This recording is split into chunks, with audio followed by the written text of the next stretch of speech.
ఈ వీడియోని లైక్ చేసి సబ్స్క్రైబ్ చేయడం మర్చిపోకండి. ఇంకా సూర్యకి ఆపరేషన్ చేస్తే కాలు వస్తుందని చెప్పి ఇంకా వాళ్ళ అన్నయ్య అంటాడు. ఇంకా మధు, సూర్య చాలా సంతోషపడుతూ ఉంటారు. తొందరలోనే ఆపరేషన్ చేయిద్దామని చెప్పి ఇంకా మధు అంటుంది. జలజ వచ్చి ఆపరేషన్కి చాలా ఖర్చు అవుతుందని అంటే ఇంకా జలజ వాళ్ళ ఆయన ఆపరేషన్కి 10 లక్షలు అవుతుందని చెప్పి అంటాడు.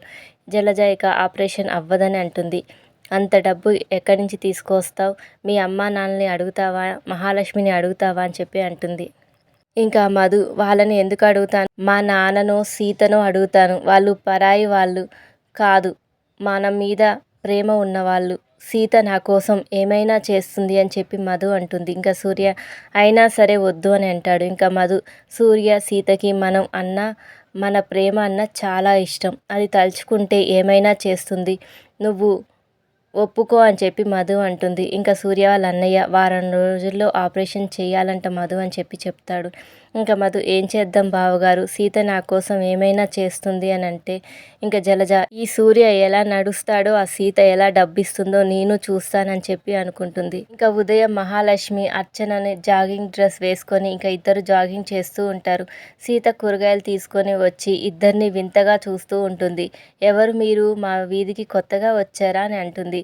ఈ గెటప్లో మమ్మల్ని చూస్తే జల్సీగా ఉందా అని చెప్పి మహాలక్ష్మి అంటుంది. ఇంకా దానికి సీత, కాలేజీ అమ్మాయిలని అనుకుంటున్నారా అత్తలు అని అంటుంది. ఇక మహాలక్ష్మి, వీధిలో అత్త అని పిలిచావంటే నీ మొహం పగలగొడతానని చెప్పి ఇంకా మహాలక్ష్మి అంటుంది.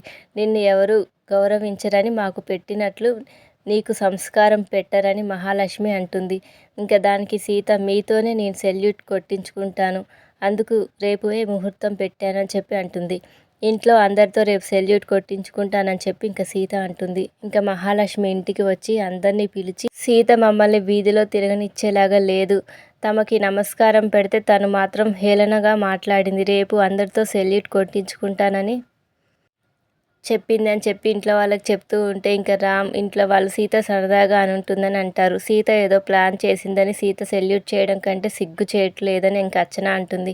ఇంకా రామ్ సీత ప్లాన్ కనుక్కుంటానని అంటే ఇంకా చలపతి ఆపుతాడు. రామ్ సీత దగ్గరికి వెళ్తాడు. ఆషాఢం పేరుతో ఇద్దరిని వేరు చేసిన మీరు ఇప్పుడు ప్లాన్ పేరుతో దగ్గరుండి పంపారని చెప్పి ఇంకా చలపతి అంటాడు. ఇంకా రామ్ సీత దగ్గరికి వెళ్తాడు. సీత కూరగాయలు కట్ చేస్తూ ఉంటే సీత చూడకుండా వెళ్ళి సీతకి డౌట్ రాకుండా విషయం తెలుసుకోవాలని చెప్పి అనుకుంటాడు.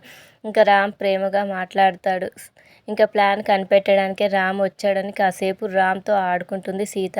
వీధిలో మా ఇద్దరు పిన్నిలతో ఛాలెంజ్ చేశానని, అది నాకు భలే నచ్చిందని ఇంకా సీత దగ్గర నిజం లాగడానికే హక్ చేసుకుంటాడు రామ్. సీత నిజం చెప్తాననే నెపంతో రామ్తో పనులన్నీ చేయించుకుంటుంది.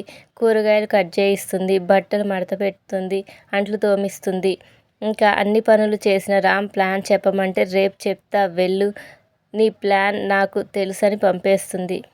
ఇంకా ఉదయం అందరూ సీత ఎందుకు సెల్యూట్ కొట్టిస్తుందో అని చెప్పి ఇంకా టెన్షన్ పడుతూ ఉంటారు. ఇక చలపతి ఇంట్లో అందరినీ బయటికి రమ్మని బయట జాతీయ జెండాతో పాటు స్వతంత్ర వీరుల ఫోటోలు ఉన్నాయని అంటాడు.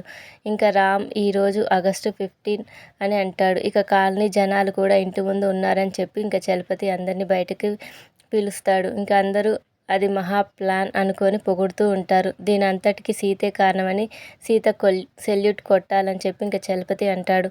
ఇంతలో సీత చేతిలో జెండా పట్టుకొని భరతమాత వేషం వేసుకొని వస్తుంది. ఇంకా అందరూ సీతను చూసి ఆనందపడుతూ ఉంటారు. ఇంకా అర్చన, గిరి వాళ్ళేమో షాక్ అవుతారు. ఇంకా ఆ కాలనీ వాళ్ళందరూ సీతను పొగుడుతూ ఉంటారు. మహాలక్ష్మినే తనకు ఆ వేషం వేపించిందని చెప్పి ఇంకా సీత అంటుంది.